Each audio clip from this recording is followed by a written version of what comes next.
Mwayi ikaze muri uyu mugoroba wo ku itariki ya 22 Mata 2025 tujye kurebera hamwe byinshi bitandukanye mu makuru agezweho muri uyu mugoroba. Ndaza kukubwira ko witwa Turahirwa Moses wamenyekanye ku mazina ya Motions kugeza kuri ubu ngubu amakuru mashya tugeraho uyu mugabo yaba yamaze kugera mu maboko ataraye. Ndaza kukubwira ko ishyaka ry'uwahoze ayobora Repubulika ya Demokarasi ya Kongo akaba ari ishyaka rya PPRD ryagaragaje ko kuba Kabila yaragiye Goma bidasobanuye ko akorana na AFCM Ventura nkuko bamaze kubitangaza. Amaze iminsi kandi hari amakuru avuga ko rero iri shyaka ryahakanye byinshi bitandukanye birebana no kuba Kabila yaba arageze Goma muri Repubulika ya Demokarasi ya Kongo, ndetse banatangaza ko ibyatangajwe n'ubutegetsi bwa Kinshasa rero ari ukuyobya abaturage bitandukanye no kugaragaza ko rero haba harimo kuri mu kuba Kabila yaba yarageze Goma muri Repubulika ya Demokarasi ya Kongo. Ibintu byanateye urujijo kwibaza koko niba uyu mugabo yarahageze. Mbere yuko dutangira aya makuru ku buryo burambuye, jya munsi iyo video yawe hepfo gato mu ruhande rw'iburyo kore kuri subscribe cyangwa se sabone ujye uba mbere mu kuba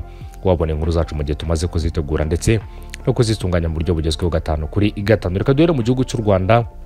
Umuvugizi w'urwego rw'igihugu rw'ubugenzacyaha RIB Dr Murangira Bitseri yemeje ko uru rwego rero rwataye muri yombi Turahirwa Moses usanzwe ari umuyobozi w'inzu y'imideli ya Motions, akaba akurikiranyweho gukoresha ibiyobyabwenge nk'uko aya makuru igaruka. Ibingibi Dr Murangira akaba yabihamirije ikinyamakuru igihe mu kiganiro kigufi bagiranye, aho yagize ati rero nibyo koko Turahirwa Moses yarafashwe akaba akurikiranyweho rero gukoresha ibiyobyabwenge nk'uko bigaragazwa n'ibisubizo by'ibipimo byafashwe bikanapimwa rero. Ikindi kandi n'abaganga bo muri RFI akaba ari Rwanda Forensic Institute. Dr Murangira kandi abajijwe niba ibiyobyabwenge baba barasanze rero ari byo bituma agaragaza imyitwarire amaranye iminsi yanenzwe n'abatari bake. Muvugizi kandi urwego rw'igihugu rw'ubugenzacyaha Dr Murangira Thierry yagize ati ingano y'ibiyobyabwenge basanze mu mubiri we rero ni nyinshi cyane, ntabwo rero twakwirengagiza ko bigira uruhare mu byo akora. Ku bindi rero iperereza rikaba rikomeje nk'uko Murangira yabigarutse. Ubwa mbere kandi Turahirwa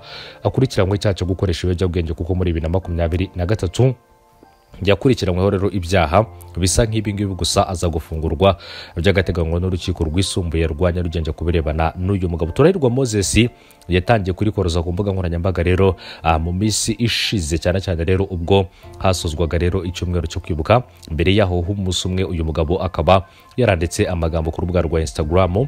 Amagambo rero yacishije kuri poste ye y'urubuga rwa Instagram yakiriwe n'abatari bake rero nk'amagambo mabi, ndetse ikindi kandi abenshi bamwamaganira kure bagaragaza ko ibyo yakoze bitandukanyije nawe, cyane cyane rero kubirebana n'amagambo yanditse. N'amagambo rero ari mu rwango rukomeye cyane cyane yagaragarije inkotanyi ndetse n'umukuru w'igihugu cy'u Rwanda Perezida wa Repubulika Paul Kagame, by'umwihariko rero agaragariza kuri byinshi bitandukanye bituruka mu bwana bwe, agaruka ku bihe byaranze rero se umubyara ubwo yari afunze, ndetse uyu musore akaza kujya kumusura akabona se akubitwa nk'uko yakomeje kugenda abyandika. Se umubyara kandi mu magambo yitangarije ubwe ku giti bwe rero yagize ati umubyeyi aryama uko ashaka ariko ntabyara uko ashaka.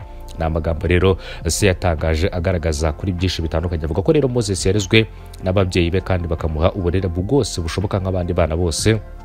Agaragaza ko rero ibyo yatangaje ntaho bihuriye n'uburere yaba yarahawe n'umubyeyi we, kandi se agaragaza ko kuba yarafunzwe yaje kugera igihe akarekurwa nyuma y'igihe gito cyane rero ko ibyo umwana we yatangaje yabibazwa ku giti cye nk'uko umubyeyi we umubyara yakomeje kugenda abigarukaho. Aya magambo rero ya Turahirwa Moses akomeje kugenda yamaganwa n'abatari bake, abenshi bagaragaza ko rero ari amagambo yari yifitemo ku giti cye rero, ndetse n'ibihe yatangajemo bitari bikwiye ku muntu nka Motions umenyerewe cyane cyane hano mu gihugu cy'u Rwanda, kandi uzwiho ibikorwa rero navuga byagiye bikundwa n'abatari bake mu bihe bitandukanye. Ishyaka rya PPRD ritavuga rumwe n'ubutegetsi bwa Repubulika Iharanira Demokarasi ya Kongo ryatangaje ko kuba Joseph Kabila yajya mu mujyi wa Goma bidasobanuye ko uyu mugabo yabakorana n'ihuriro rya AFCM Ventura. Kabila ageze Goma ku gicamunsi cyo ku itariki ya 18 Mata yahamagawe, kandi ikindi kandi amakuru akavuga ko yamaganwa na Leta ya Repubulika ya Demokarasi ya Kongo bitewe ngo nuko uyu mujyi ugenzurwa na AFCM Ventura kuva mu mpera za Mutarama. Minisitiri kandi w'ubutabera Constance Mutsamba rero ku itariki ya 19 Mata yatangaje ko imitungo ya Kabila iri muri RDC yafatirwa, kandi ko we n'abandi bakorana muri PPRD ndetse no mu ihuriro rya AFCC batangiye rero gukurikiranwa. Minisitiri kandi Mutsamba yasobanuye ko kujya Goma kwa Kabila gusobanuye ko afite uruhare rutaziguye mu bikorwa bya AFCM Ventura. Ni mu gihe kandi aya makuru avuga ko Minisiteri y'Umutekano w'imbere yahagaritse ibikorwa bya PPRD muri Repubulika ya Demokarasi ya Kongo. Gusa umunyamategeko w'iri shyaka rya Kabila Maître Trésor Lungungu Kandiba cyangwa se Kidimba yatangaje ko iki cyemezo nta shingiro gifite. Uyu munyamategeko kandi yavuze agira ati rero ntabwo byatuma twemeza ko hari uburyo rero bwo gufasha cyangwa kuba umunyamuryango w'umutwe witwaje intwaro wa M23. Maître kandi Kidimbi akaba yaravuze ko Goma ari umurwa mukuru w'intara iri muri Repubulika ya Demokarasi ya Kongo, bityo ko buri umunyekongo wese yemerewe kuwujya amasubiramo. Rero agira ati rero ntibibajijwe cyangwa se ntabwo bihagije ku buryo rero twashinja umuntu kujya mu mutwe ugamije gukuraho ubutegetsi nk'uko uyu munyamategeko w'iri shyaka yabigarutse ukorana bya hafi na Kabila. Asobanuye ko rero yagiye Goma kugira ngo itabira ibiganiro by'amahoro bigamije gufasha Repubulika ya Demokarasi ya Kongo kubona amahoro. Byamenyekanye kandi ko Kabila ateganya kugeza ijambo ku banyekongo.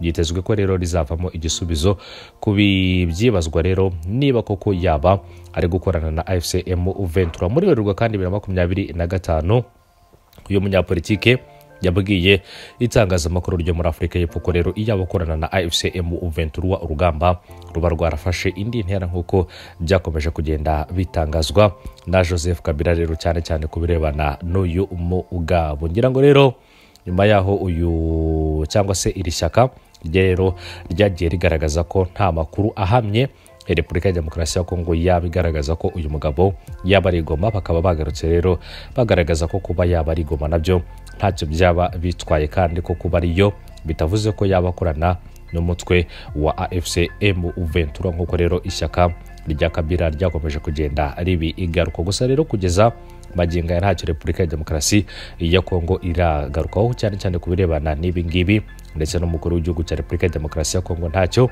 aratangaza kubirebana na Joseph Kabila rero yafatiye mu ngata cyane cyane rero kuva muri 2019 ubwo uyu mugabo rero yatorwaga ku ruhande rwa Perezida Felix Tshisekedi. Amaze iminsi rero hari umwuka wo kurebera hamwe uburyo ibiganiro bya M23 ndetse rero na Repubulika ya Demokarasi ya Kongo byashakirwa igisubizo cyane cyane rero mu buryo ubu urambye. Amakuru rero akavuga ko Repubulika ya Demokarasi ya Kongo ngo rero yaba yaratengushye umutwe wa M23 cyane cyane nk'uko aya makuru akomeza kugenda abigarukwa. Ni mu gihe kandi amakuru avuga ko ihuriro rya AFC M23 rwanya ubutegetsi bwa Repubulika ya Demokarasi ya Kongo ryagaragaje ko ryatengushwe nyuma yaho rero hafunguwe abatari ku rutonde rwabo ryasabye ko bafungurwa. Mu biganiro kandi byabereye muri Qatar kuva muri Werurwe 2025 impande zombi zasabwe gufata ingamba zirema icyizere zishimangira ko zifuza gukemura amakimbirane zifitanye kugira ngo amahoro aboneke. AFC M23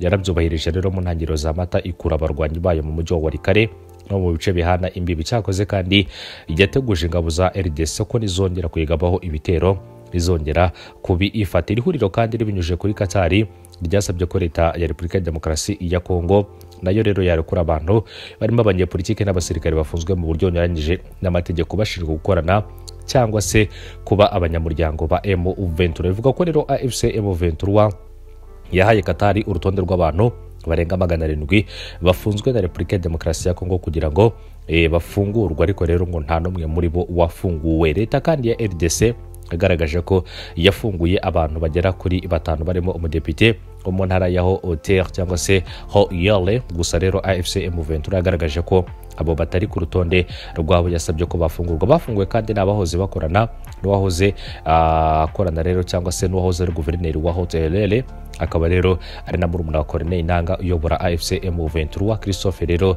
witwa Bazene Nangaa. Ikindi kandi Bazene Nangaa ahirutse guhungira muri leta zunze ubumwe z'Abarabu mu gihe rero yakekwaho gukorana n'umuvandimwe we yahoze kandi mu ihuriro rya Union Sacrée riri ku butegetsi bwa Repubulika ya Demokarasi ya Kongo. Akaba rero ari ihuriro ribarizwamo rero ikindi kandi Perezida Felix Tshisekedi mbere rero yo gufungwa amezi agera kuri 6. Ikamba kandi zirema icyizere n'izingiro ry'ubwumvikane bwa Repubulika ya Demokarasi ya Kongo ndetse na AFC M23 kuko ni kimwe mu by'ingenzi rero byari gushingirwaho mu gutunganya inyandiko kandi ihuriyeho n'impande zombi. Hari amakuru kandi atugera avuga ko nyuma y'icyumweru intumwa za AFC M23 ziriduha zamaze kuvayo kandi ko zitigeze zishyira umukono ku nyandiko ihuriweho bitewe no ko leta ya Repubulika ya Demokarasi ya Kongo rero yanze kubahiriza icyifuzo cyabo nk'uko M23 ikomeza kugenda ibi igaruka. No kubitega amaso rero tukarebera hamwe byinshi bitandukanye ku birebana n'impande zombi ndetse n'uburyo rero izi nzira z'amahoro zagerwaho cyane cyane ku ruhande rwa M23 ndetse na leta ya Repubulika ya Demokarasi ya Kongo. Umunsi mwiza n'ibihe byiza kuri mwese mukomeje kubana natwe.